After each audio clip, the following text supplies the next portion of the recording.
All right, Dean, regardless of your political leanings, yes. the new administration's been pretty busy since taking office, both in changing the previous admin's policies and enacting a pretty massive overhaul of government agencies. Yes. As our guest today, Jeff Smith, puts it, it's somewhat unprecedented. Yes. But not without opportunity. There you go. So we wanted to talk about this, this rapid, occasionally chaotic change. What does it mean for resellers that are working in the government space right now? And of course, we turn to Jeff from EVerged because he's always got the great insights, his finger on the pulse of what's happening in Washington. Yes, he does. I mean, he literally lives there. Yeah, he's right down the street pretty much. He knows what's going on. He's our go-to government guru. So we're going to talk a little bit about what's happening in the EV charging market because there's been some rollbacks around that. What does that mean for that particular space? Tech investments in general within the government. What does it mean? What does Trump 2.0 mean for public sector opportunities? Spoiler alert, I came out of this conversation feeling pretty positive. A little bit better, about the potential. If I were working in the government space, I would feel pretty good about what Jeff's going to tell you. Jeff's good at talking people off the cliff. He very much is. I think it's that soothing voice. He's just got a soothing voice. That's right. He clearly knows what he's talking about. So plus, he did well on the lightning round that I threw at him. He did. So actually, yes, there you go. Stuff. So there is still opportunity. That's right. There's still opportunity out there. So if you're in that space, this is the time. This is an episode to listen to. You're going to find out what you need to know about working in Trump 2.0. Welcome to BlueStar Nation.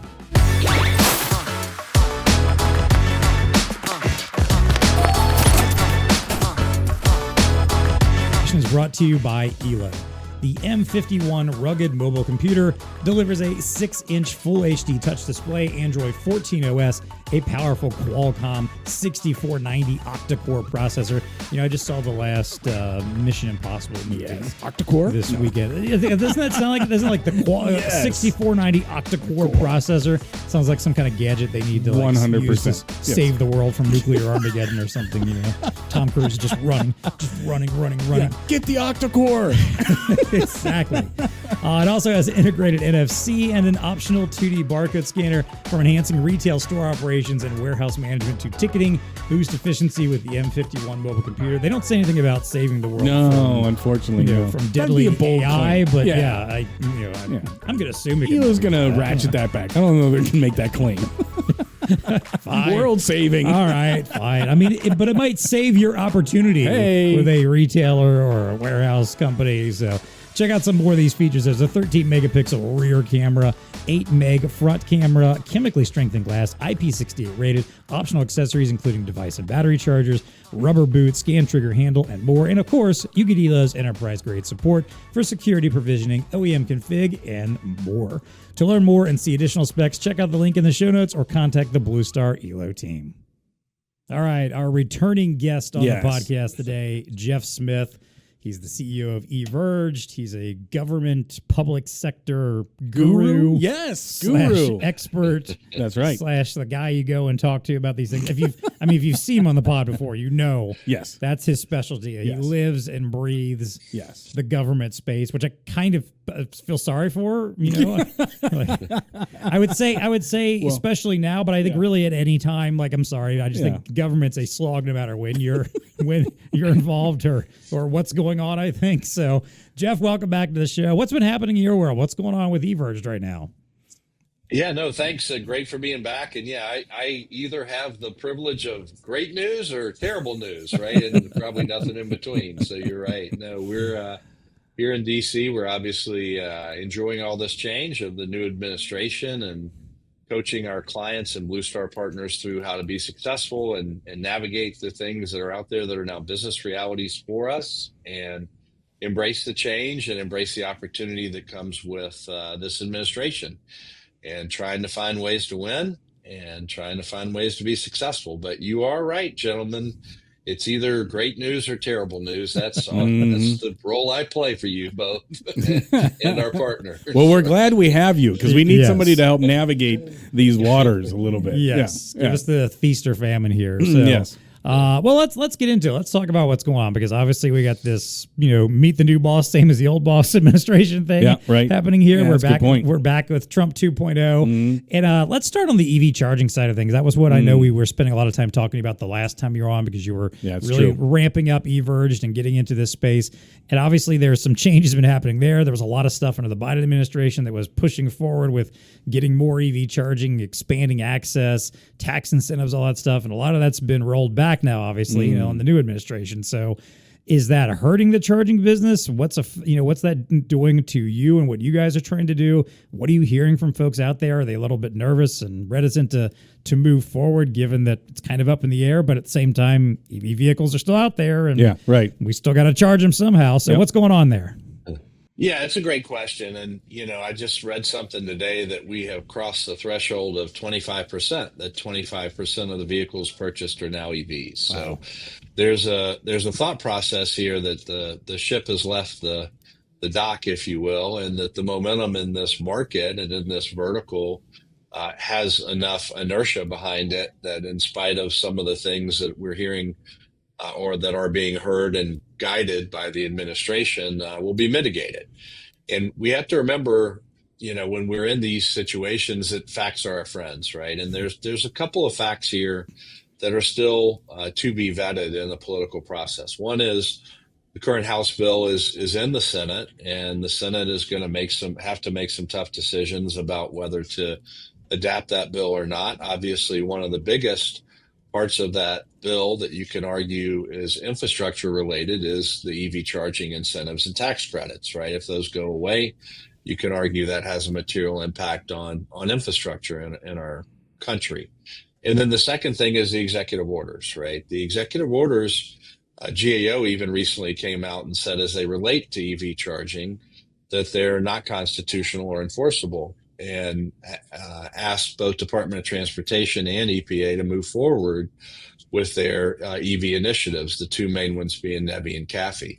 And so there's really three things behind that. One, the market has an incredible amount of inertia, and I think will only continue to build so and this inflection point. And two, we still don't know the material impact of the executive orders or this upcoming budget. We have to wait and see, and then we have to build our strategies around what those outcomes are. It's interesting, Jeff. Let's dive in just a little bit on some of these things. Like I'm familiar with NEVI, not CAFE, but I am familiar a little bit with NEVI only because you've told us about it before. But but that's a really good point, right? So this was a spin up of a whole program that was supposed to put EV charging stations throughout the U.S. And I don't know what the facts are, but apparently that obviously by and large did not happen. Maybe a couple were planted in the ground, but not many. But this was the whole tax incentive to try to get EVs off the major interstates and stuff like that, right? Within a mile, you could apply, you could get tax credits. So what happened there? Did it just slow roll, or because? So let's look historically. Why didn't it happen as fast as we thought it would? Yeah, that's a great question, Dean. And I'll tell you, a lot of it has to be with, the states were mandated to appropriate the funds, and they weren't really equipped to manage the mandates from the overarching program that Department of Transportation published.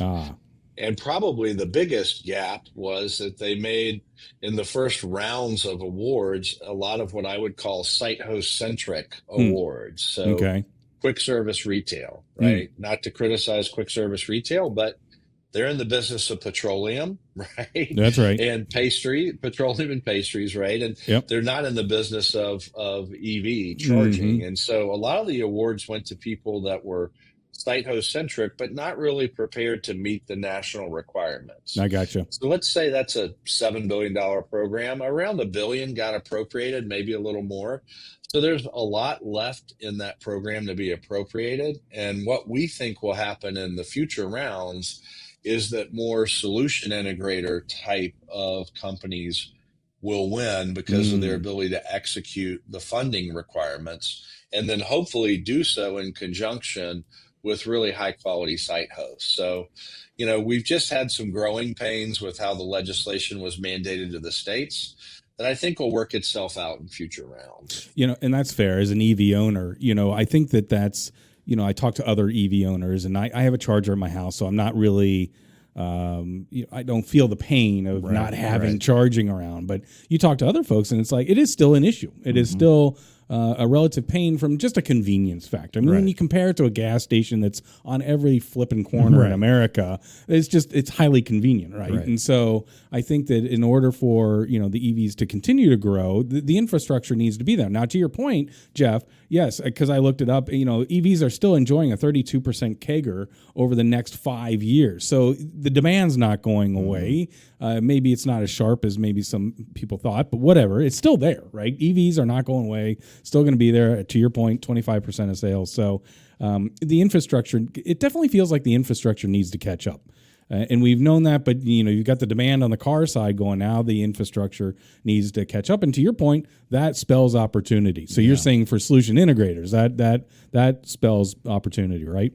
Absolutely. Where people can bring a complete solution to a site host that meets the federally mandated requirements for the funding, that really is where the magic happens, right? And there's still a lot of opportunity for that to occur.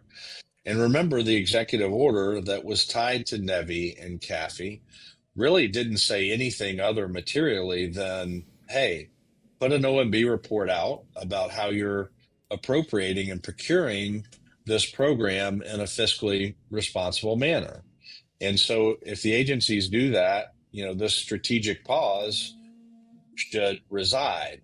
And it's also been ruled as not constitutional based on some laws that go back to 1974 that basically say the legislative branch is the legislative branch, and once they legislate and those things that they legislate become laws, they're actually laws and they can't be undone.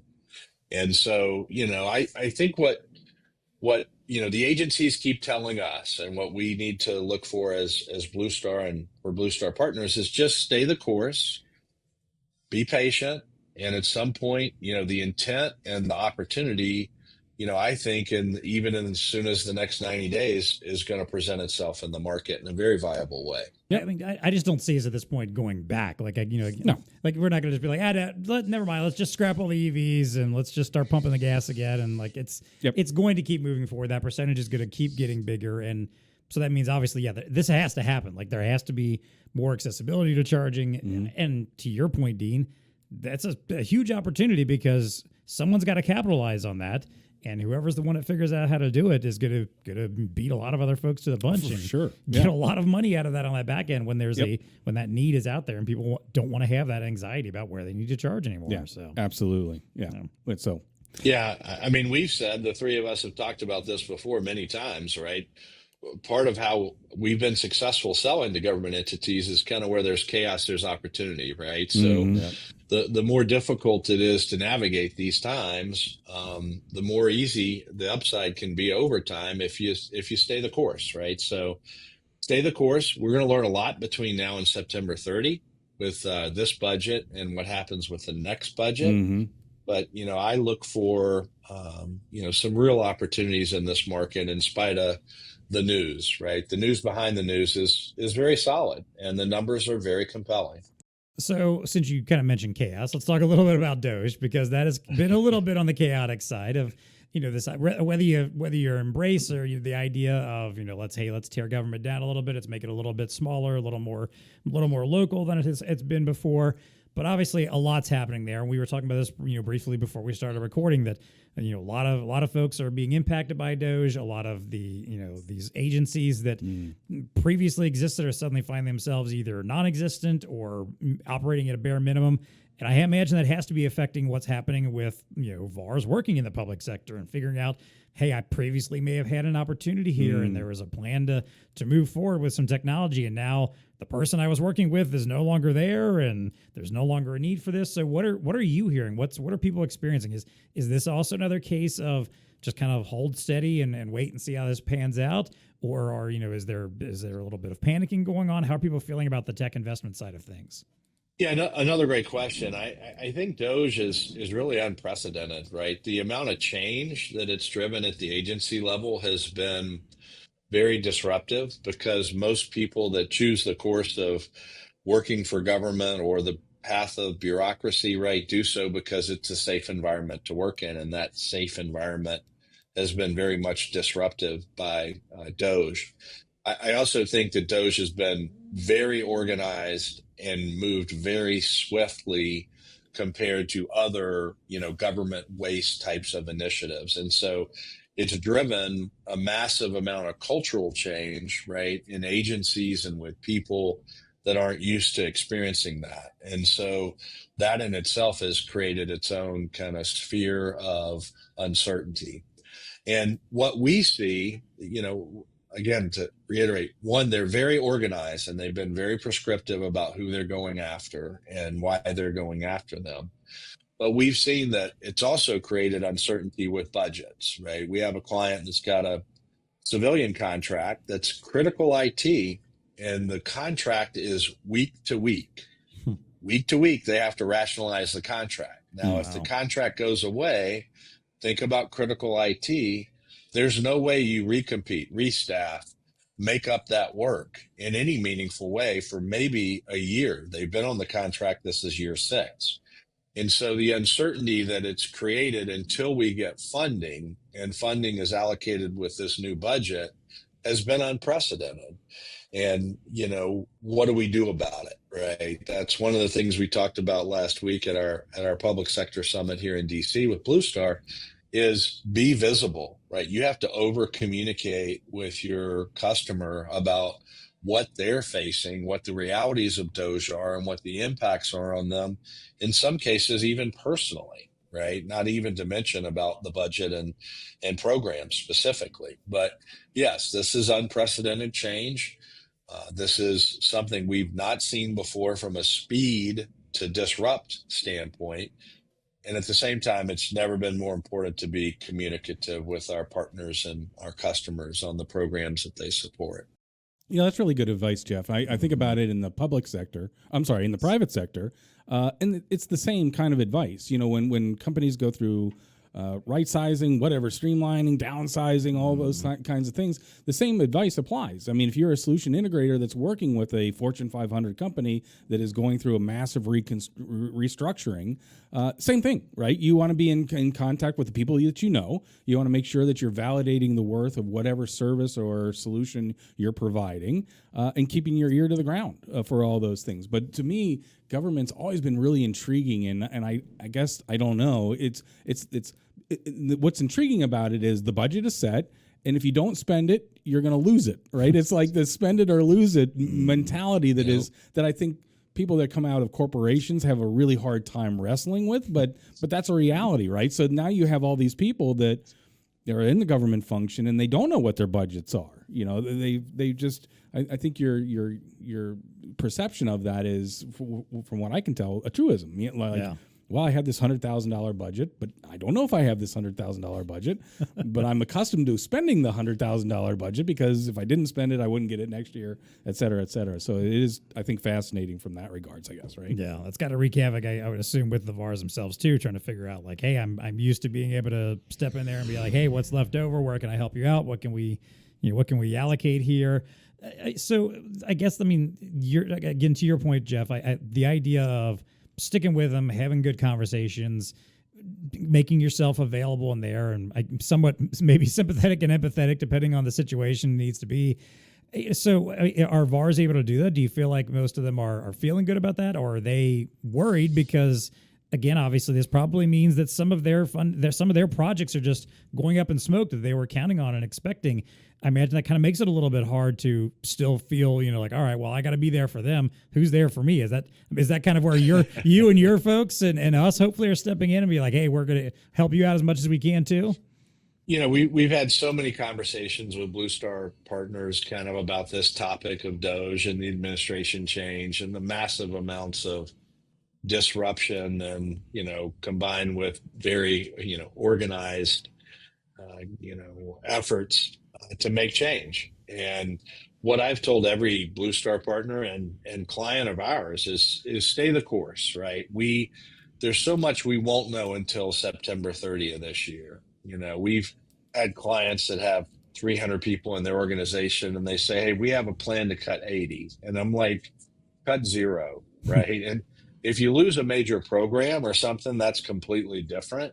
But stay the course, right? And you may have to diversify, right? We know that pockets of Homeland Security are going to do really well in this administration. We know DOD is going to do really well under this administration. We know that the federal IT budget is probably going to be flat when it's all said and done, after some pretty nice increases from the Biden administration from the last 4 years. And so, the federal government is still the largest consumer of IT goods and services in the world, right? Stay the course. Facts are our friends. Let's see what passes in the budget. Let's see what gets appropriated and procured between now and September 30th, to Dean's point. And then maybe if we have a budget in October, we're going to get some non-traditional seasonality, right, in Q4, calendar Q4, budget Q1, federal budget Q1, that we don't normally see, right? So this all could end up being net neutral to positive if we stay the course. Now, if we don't see a lot of those things materialize between now and the 30th, and the budget battles get worse and worse and worse, then you've got to start making some business decisions about, how you go to market and what you go to market with. But there's not enough facts out there and numbers out there that would say it's time to not stay the course, right? In my opinion. Jeff, I got a question for you, and this might be hard to have a dialogue around without getting granular, but I guess I read the concept is, from a certain degree. And the question to you is, do you think any of this need will shift to the state and local? So if it goes away from federal, does that mean that state and local now needs to increase certain aspects of what the services they provide? So from a reseller standpoint, if I used to do a lot in federal, but I'm out in Tulsa, Oklahoma, maybe I should now re-upping some of the relationships I have with some state and local people, because there may be some absorption of services. I'm staying really high level. Do you think there's any validity to that if it comes down, or is it just good to meet your state and local people anyway? What do you think? I might as well sell to that fire department that's half a mile from where I live, right? Yeah, why not? Right? Why not? They didn't know me. I'm going to bring in some chili, and now I'm going to start selling BlueStar equipment, stuff, to Zebra scanners to them. Yeah. No, so it's a great question, and this actually came up last week at our public sector summit here with BlueStar. And if you look at state and local, you kind of have to go back 4 years, right? 4 years ago, their budget went up 5%, and then their budget went up 12%, and then their budget went up almost 17%. And then the 1 year in the administration change, they're around 5 to 6% growth.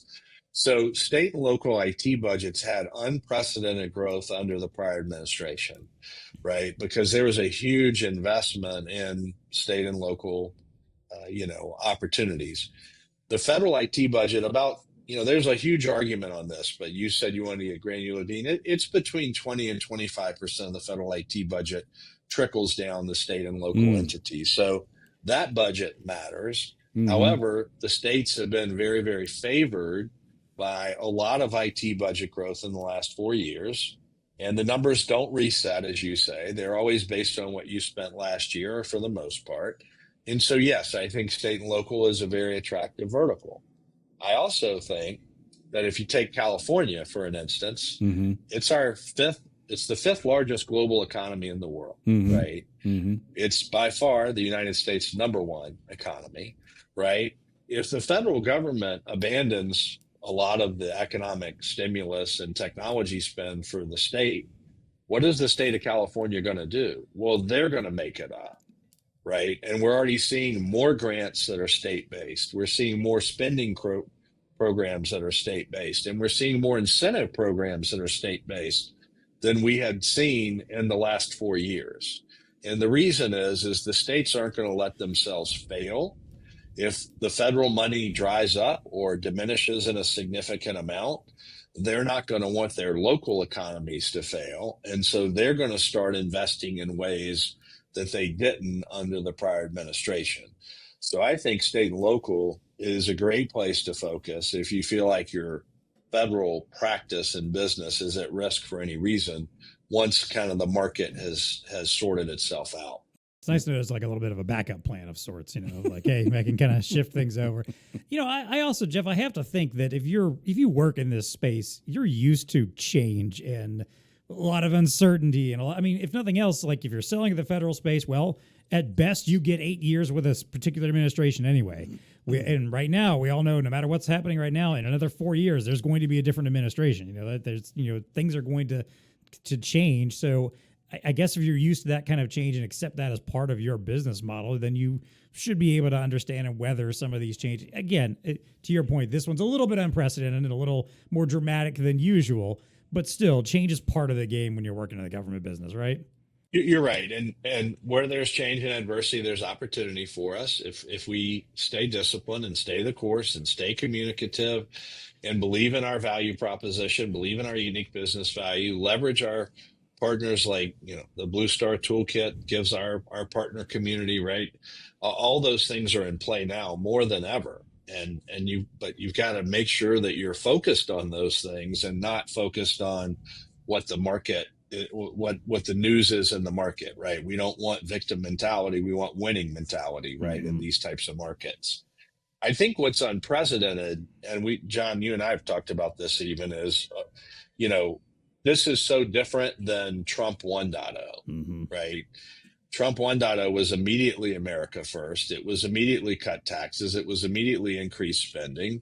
It was immediately lower interest rates. And there's only one Republican president in the history of our country that's done all three of those things. Whereas this has been, let's reset, right? Let's have more kind of drain the swamp, if you will, activities. Let's reset government and then get to America first. And I think that's what people are dealing with the most, is like the timing and the outcomes are very different in this second administration. And they're different from what made him so successful in his first administration, regardless of what side you're on, right? And so I think that's another layer of change management that our partners are dealing with right now. Going back to the DOGE thing, Jeff, do you sense that, in the private sector, obviously there's this massive movement around AI. And we've talked on this podcast where it's coming off the whiteboard. It used to be a lot of pie in the sky. Oh, AI could do this, or maybe it can do that. Where now it's getting functional. People are asking, okay, forget about what it could do. What can it do right now? And so we've been talking about, even enacting some things and really trying to drill into how AI is being used today. The government can't be immune to that. So, is DOGE, is AI being explored as a way of making more efficiencies within the government, as a tool? And it's just a question I had, whether you're seeing that as much as we are in the corporate world, also in the government world. Yeah, how do you turn the buzzword or the concept into reality? That's right. And the answer is pervasively yes, Dean. The federal government is looking at AI in every possible way, whether it is well, I assume in the military that's all we see that happening, but go ahead, Jeff. Yeah, no, and we that's another arms race discussion, right? We can't fall behind in how in the role that AI can play in national security. But yeah, I think from automating manual tasks, right, where we can eliminate employees that were doing manual tasks inefficiently and streamline those with AI, I think that's a big category. I think vertical tasks like software development, right, or compliance, right, compliance packages, using AI to drive compliance to federal mandates and requirements.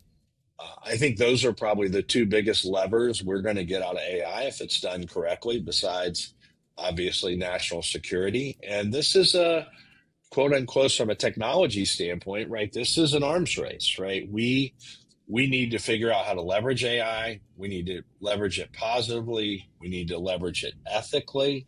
And we need to figure out a way that it's actually a productivity lever for us and not a hindrance, right? We talked earlier kind of no different than what corporations are struggling with AI, or universities that now have students writing out essays, in 1 hour instead of submitting them online, right? Mm-hmm. To battle AI. There's now AI tools that identify AI, right? So right. it's bigger than a bread box, but yes, I do see it. It's very topical. And it's something that we have to, from a government standpoint, figure out how to leverage in the most productive way. When I think about it, and I always love your disposition that everything's an opportunity depending on how you look at it. And so when you think about the AI challenge, and yes, the arms race we're now in with China as it relates to that, one of the factors of that is power. So I think to myself, well, the energy sector, and I'd love to get your take here, the energy sector, I perceive that as having quite a boom over the next 4 years. And so if I was a reseller that had any play, whether it's in the logistics of building out infrastructure as it relates to energy or asset tagging and stuff like that, do you agree with my crystal ball there, or is it a little foggy and I should recalibrate my crystal ball? Try again later. Well, it's easy. Yeah. Dean, it's easy to agree with you, Dean, when it's certainly the part of the business we're in, right? So we're a converged renewable energy provider at the core, right? And we want to create grid neutral to grid positive outcomes, because if we deploy thousands of the world's most technologically advanced and reliable EV chargers and rely on the grid, we'll fail, right? That's where this market is today, right? If you're Ashland, Virginia, and you want to get $151 million infusion from a company that wants to headquarter, manufacture, and relocate there, and Dominion Energy tells you that the grid won't support that, you don't grow. So the reliance on the grid is the problem statement, right? And it's not a function of the utilities being good or bad companies. It's the growth rate of the consumption, right? Oh, but that's what I'm referring to, Jeff. I mean, when you think about the AI consumption, and you've got Amazon refiring old nuclear plants, you've got Elon buying, I don't know what Elon's buying. We were just in Idaho doing an executive summit. They got a grant to do, or approval to do, the first small nuclear module facility, right? I mean, the needs for power is just like overwhelming at this point in time. So it's like build everything everywhere, whatever it is. Yeah, no, I mean, gas, wind, solar, we need it all. Sorry. You look at ABB, right? They're completely focused on micronuclear platforms as their future, right? Big Fortune 50 companies, right? So you're absolutely right. The consumption has far outpaced and is far outpacing the current ability for the grid to serve it. And so where AI plays a part, and this is what we're looking at very closely with the Honeywell Forge platform and other battery energy storage systems platforms, is if you get renewable energy converging in a microgrid into battery energy storage systems, right? How do you leverage AI to protect and optimize every single kilowatt? Right. So that you get closer and closer to grid neutral outcomes. So if we have a commercial park that's 100,000 square feet and it's got 20 chargers and we have a renewable energy microgrid there, how do we leverage AI to be truly grid neutral as fast as we possibly can and get a return on the infrastructure investment of a converged renewable energy microgrid?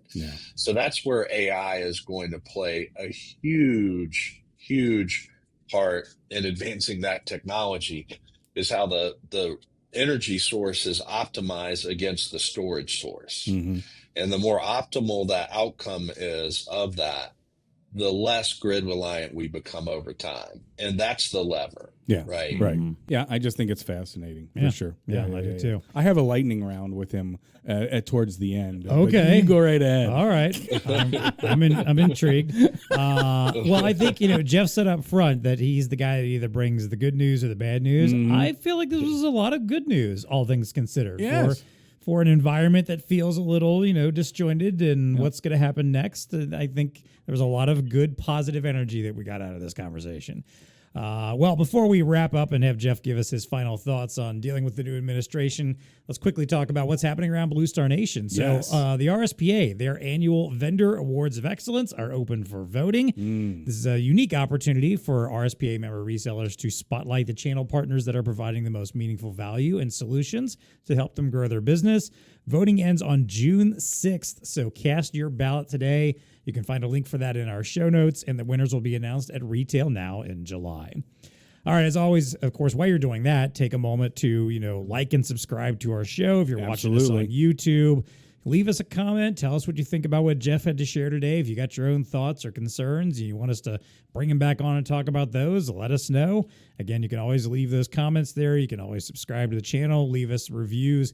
If you're on your podcaster of choice, if there's an opportunity to leave a 5-star rating or review, please do that. And as always, reach out to us and tell us, what do you want to hear about on this show? What kind of questions should we be asking Jeff about on his next appearance? Because we know we're going to bring him back. That's right. The government stuff doesn't end, and we're going to keep needing Jeff's expertise. It's just a $6 trillion budget. Yeah, so.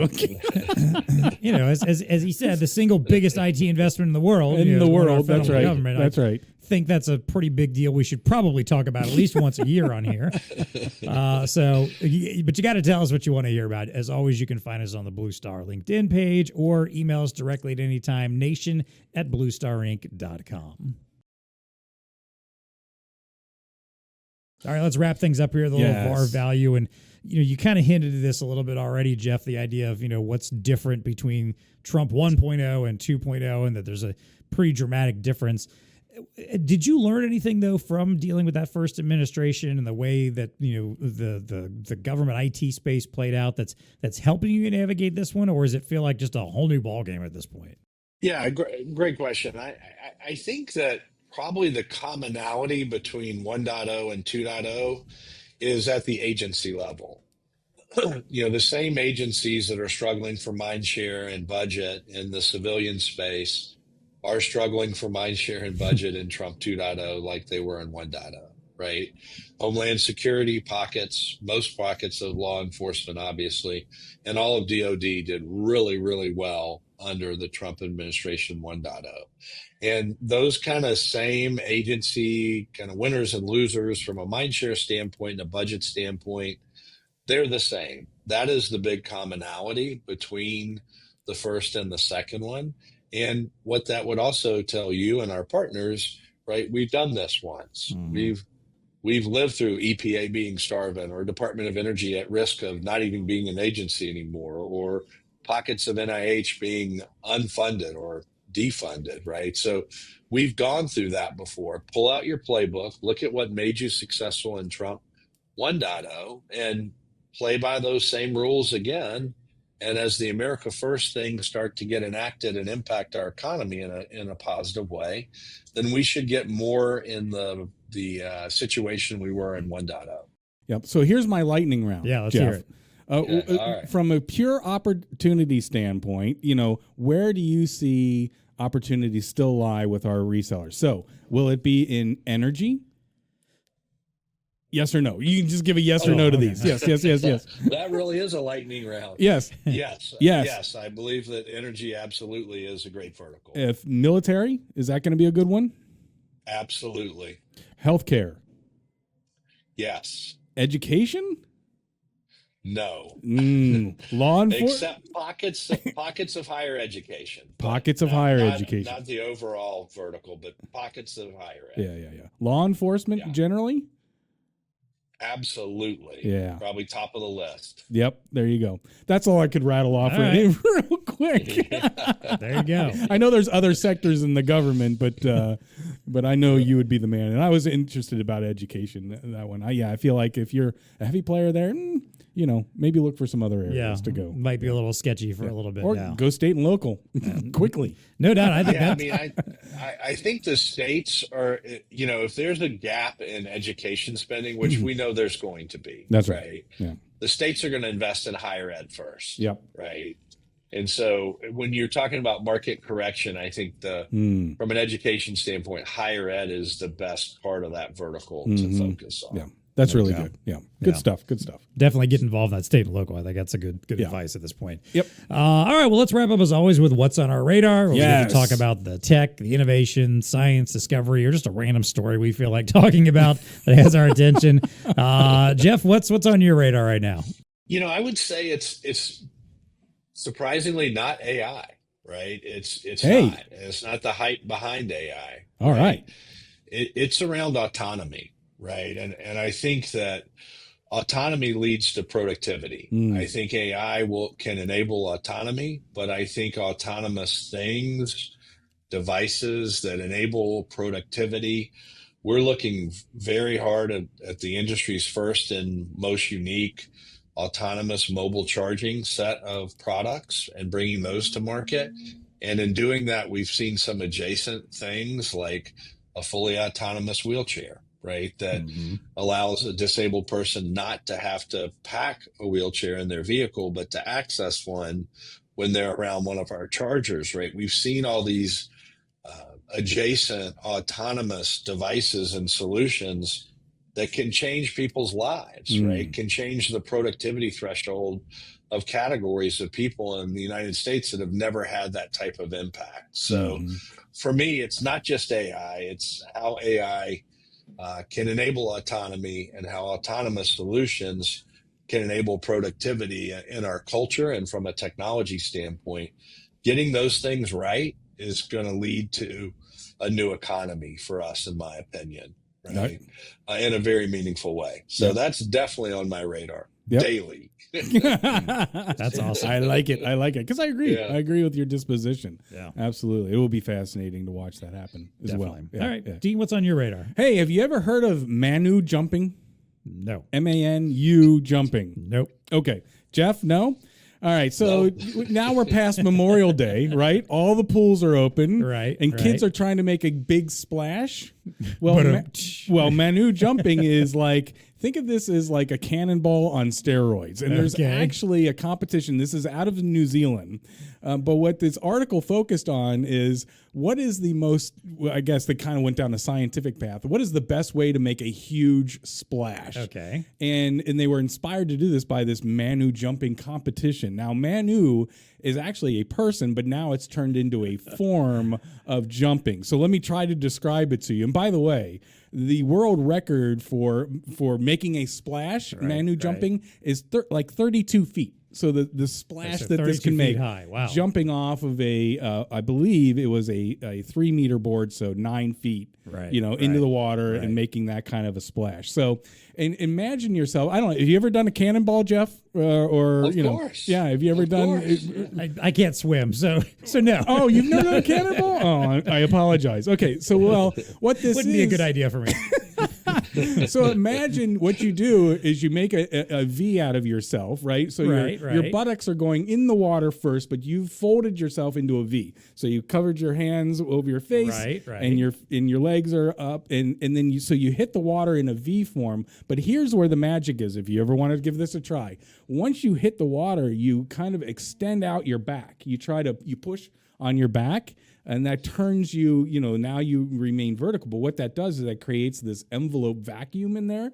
And that hits and makes this wave, this splash happen. See, there's a whole science behind this. You guys are looking at me like there's no science here. There's a ton of science. Anyway, physics, it's physics. Yeah, it's totally physics. So that's what this guy kind of figured out for whatever the fun. Manu. But now they've turned they've turned it into a whole competition. It's like the Red Bull people with the thing that they push off the bridge and you got to try to make it fly.